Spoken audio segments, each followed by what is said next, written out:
just as expected. And it was more efficient, I would say, than usual, because I guess there is a learning curve even for the exam centers and PCS.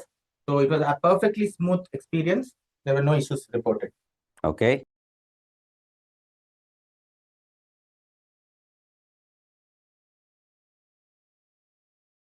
Looks like there was some audio issue at the beginning. So our folks requested us to start again. So we'll restart and we'll welcome all of you to this Hi again, guys. session on the evening slot analysis of the CAT. We have Sunil here with us, who's the head of our R&D department, and he will take us through the insights of the CAT evening slot. So Sunil, let's start off by quickly summarizing if there are any surprises, because morning slot and afternoon slot, we have not seen too many surprises. Did that continue in the evening slot as well? To the guys who missed out on the audio, probably there was an audio problem. If you remember, we were just mentioning how the cat is no longer, didn't look like a cat today.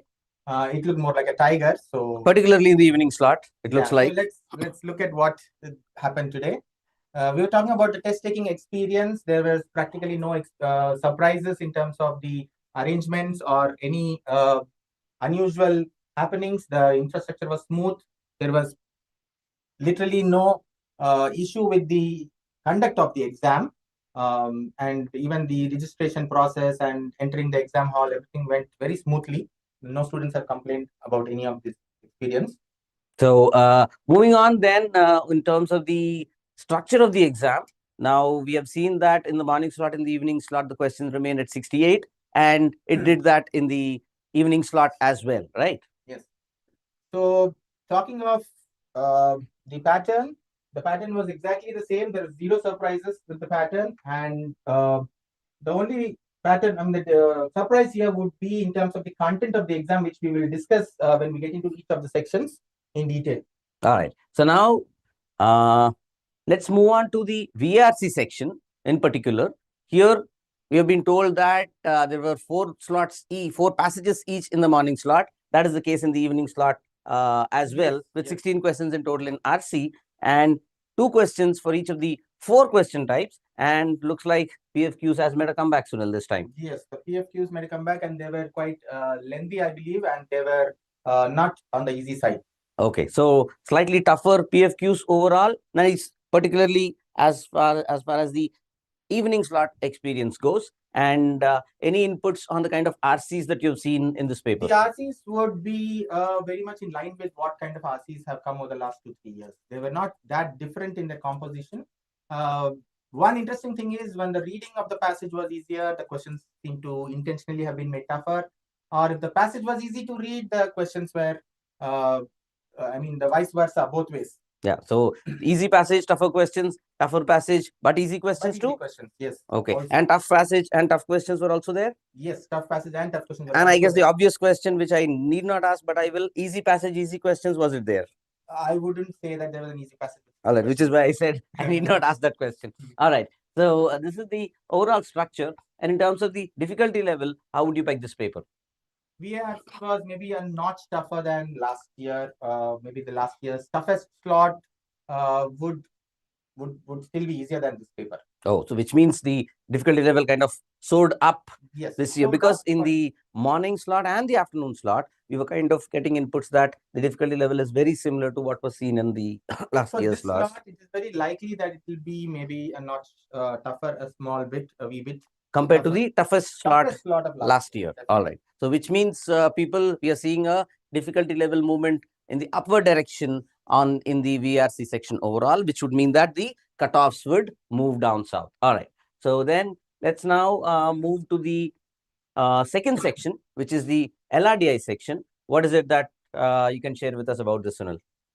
I would say the LRDI section, the less said about the better.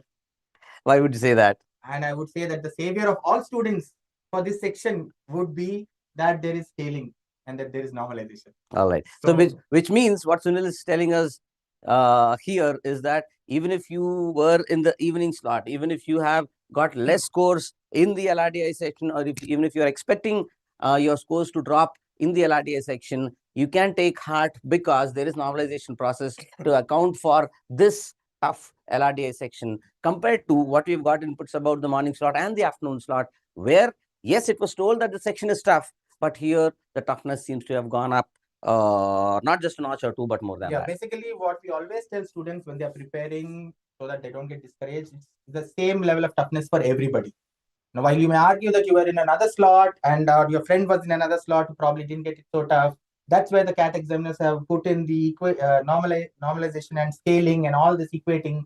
That will take care of it. So you guys, whoever probably found the paper a little tough, take heart, relax, and the equating will take care of the issue. Now let's to speak of what actually happened. I believe any student who was part of the earlier discussion today, they would have had a lot of clarity in terms of when they approach DI section. Because apparently it was told that there was only one doable set, which everyone probably was very, very clear when they approached. Focusing and searching for that set. Search for the set and just crack it completely. You would probably have done 80% of your job. 85% of your job, maybe. 85% of your job. But the thing apparently in today's third slot is that that one easy set also was not really as easy as it was made out to be in the earlier two slots. So there was one set. Anybody who would have skimmed through the all the 5 sets of the section would have probably felt that that one DI set everybody was talking about, it was a line graph. So it was a step kind of a graph. Yes, the first one that we have put here. The first one. And that step kind of graph, it was not one graph, it was 2 graphs. And it had 4 lines in each graph. And the colors had to be tracked. And there were, I think there were 2 colors which were very confusing. Okay. And there we had to read the values of the chart and the clarity of the scale. I mean, you have to read off and you could easily make a mistake in reading what values were there on the So scale. more about the students being prone to make mistakes than the logic that is required to solve? Make mistakes is one thing, and also not feeling that comfortable approaching that set. But if you were aware that you had to look for one doable easy set and you identified or zeroed in on this set, you would have done the right. Okay. You would have done the right thing because this set was indeed doable. At least 3 of the 4 questions in the set were But doable. you needed to be careful to not make mistakes while reading the data, not get like intimidated by the kind of complex graph it looked like. Okay. And also there was at least one question where a lot of solving would have needed. So we can't say that all questions would have been solvable or one question needed more effort. Which means, but for the difficult reading of the information, this set would have become a moderate one instead of a moderate to difficult. Would you say that, Sunil, had the information been easier to understand and had that one more complex question been not there, it would have been a moderate set. Okay. But the thing is, 3 questions could have been solved like independently, following the question, not solving the whole data. Okay. And one other question would have needed more solve. Now that is what made this question more challenging than what was in the other slots. The easy set that everybody talked about in the other 2 slots. This definitely wasn't as easy, but this should have been the one set that you should have focused on. And there was just one more set that could have been focused on for most guys who are not that experts at DI. That is a set on circular arrangement, which is this 4th row here. And there were 4 questions on that. This set had a game going on. It was a pass the buck of 7 people sitting in a circular arrangement. But the interesting thing is, the arrangement is not given. You need to figure it out. And also that you have to, there are 4 types of passing the buck that happen. You can pass to the immediate left guy, immediate right guy, or you can pass to two steps on your right or 2 steps on your left. 4 types of passing. And with just some steps given, who passed to whom with what kind of passing. This sounds like an improvement or improvisation, if I may call it, on one of the sets that we had in the aimcats where we had a similar passing. Yes. And we had to figure out and do some reasoning to understand who won the game or who passed to whom. Yes. So this kind of circular arrangement set, we had one in the aimcats. Anybody who was comfortable with that would have improvised enough and been more comfortable with this kind of set. And just to reiterate to the viewers and students, we had already identified 2 full sets from the afternoon slot, which have been taken. I wouldn't say which have been taken, which are exactly similar to 2 sets that you have seen in one from AIMCAT 15 and another from AIMCAT 14 this year. No, the experience actually, in one way to say, is that when a student is looking at the CAT paper or these DI sections, he would just feel like he's attempting another AIMCAT. Yep. While people may sometimes feel the AIMCATs are on the tougher side, this CAT made it very clear that you need to be prepared for the worst, and any level of complexity is not below the CAT examiner. So basically, if you want to play cricket at the international level, you need to practice at the international level, not practice at the Ranji level. I guess that is what is the biggest takeaway from here. These two were the only sets that should have been focused upon, and this LR set on circular arrangement is, again, as I mentioned, you have to figure out the arrangement, you have to figure out what kind of passes were done, you have to figure out who could have received, and there were questions which said which of these can be definitely inferred. Which of these kind of moves were definitely happened? How many can be said with certainty? So such kind of questions. Overall, it was again not at all an easy question. It was moderate to difficult. That reminds me, taking you back to VRC now. From in the second slot, we have been told that there were quadruple negatives. None of the following, if true, will invalidate something except.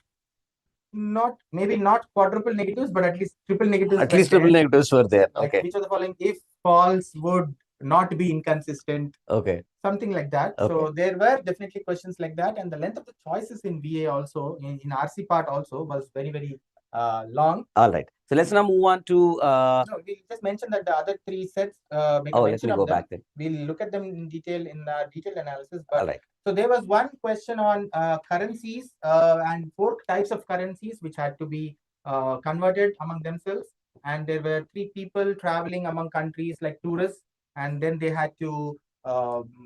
They had some expenditure on their flights, and then they had some expenditure in the countries they visited. So there were components of expenditures that they did, but these expenditures were given in the local currencies. Okay. So which had to be converted. All of them were from one of the countries, and only one of the currency conversion ratio was given. Okay. And that. So the conversion itself is also not direct. Completely direct. So okay. It needed some reasoning, and then we have to figure out who would have spent how much in which country, and the clues were also a little complex. So this is easily among the difficult to very difficult sets of the slot. Okay. And then there was a set on exports between 3 countries and the rest of the world. So that literally becomes 4 countries. Okay. So you can think of 4 countries trading among themselves. And then they had some balance of trade equations given about the difference in exports and imports comprises the balance of trade, and then the total trade is the sum of the two, and then there is a trade ratio or something of these two that was given. And conditions were given about what % of whose trade balance is exports to which country. Okay. And how much of imports from which country, what proportion comprised to another country. So this kind of 4 or 5 points were given, and it looked extremely like a DI monster. And it was probably lots of equations we would say would have been involved in this. A quant-based DI set this could be categorized as. Okay. But a lot of variables would have come up in this, and only some experts would have probably been comfortable with this set. So we categorized it as about difficult to very difficult, somewhere in between, a tad less maybe than the countries and currencies set. And one more set was on phone calls being made. It was like a group of 6 friends.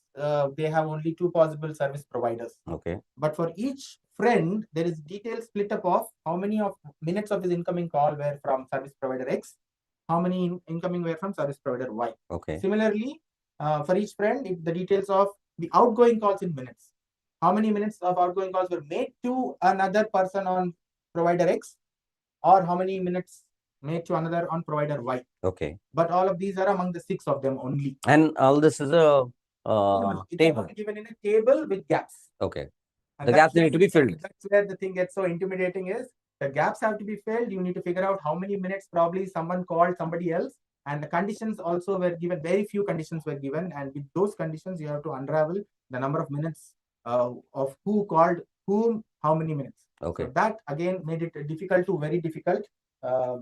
Probably on the more tending to the very. So one, I think, key summary which we can quickly take is, only if we can just move here. Or for all the questions, all the sets here, the word difficult is something that is common, right? So which means this DI section is not easy.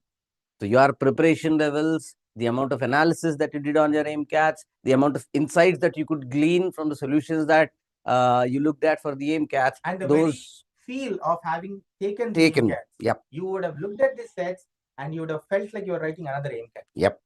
All right. That is very, very coming across very clearly. So let's quickly now move on to quant. We'll do understand how the quant was in this section. So that's the distribution, Sunil, there that you can see. Yeah, Yeah. move across. Yeah. Yeah, so this time the quant section had sort of a less than usual number of arithmetic questions, and the algebra questions sort of dominated.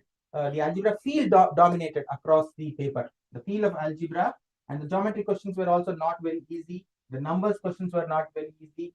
So while we are not getting into the question-wise difficulty here, we can say that mostly the paper looked like unsolvable or lengthy, and only there were just a handful of questions which could have been identified by an average student or even a better than average student to crack to solve for sure during the exam. I think compared to some 5-6 easy questions last year in a slot, I think the number of easy questions fell drastically in this slot itself. I think the number of easy questions in today's quant third slot was probably 3 or even less than that. Okay. Probably less than that. So that does sound intimidating, folks, because in the morning slot and the evening slot, the number of easy or doable questions, if I may call them, is definitely higher than the number that Sunil is just giving us, morning and afternoon slot. But in the evening slot, the number of doable questions seem to have fallen drastically. Another observation would be that the exam setter did not shy away from getting his hands dirty and ensuring that the students get their hands dirty. The equations were lengthy. The equations had too many variables. Okay. The numbers were very cumbersome. So this would have definitely put on the brakes on most people in trying to solve even what looked doable, what looked like it was doable. Okay. It would have been a big put off, or it would have drained your time. Okay. So there are more difficult questions than you could imagine in this kind of a context. So net, the takeaway, folks, is that we have a tough section here on our hands. VRC seems to be tougher than the toughest of the 3 slots last year.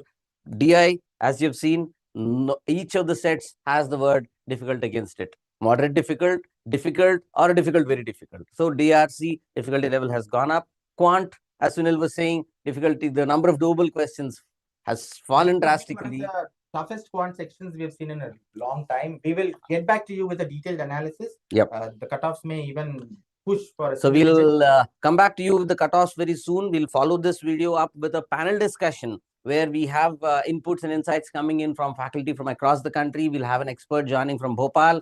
We'll have another expert joining from Mumbai, and we'll hear from them in terms of what they think the CAT exam was like across the 3 slots. And as I already told, do like our Time for CAT YouTube channel, like and subscribe that. There is a host of inputs available to you on our time analysis times CAT analyzer page, which is timeforeducation.com/CAT2025. And make sure that you utilize the percentile estimator, which will give you instantaneously your expected CAT percentile. I would suggest they enter their attempts in the DI section and in the quant section. If you want to share, we would like to know how many you have attempted.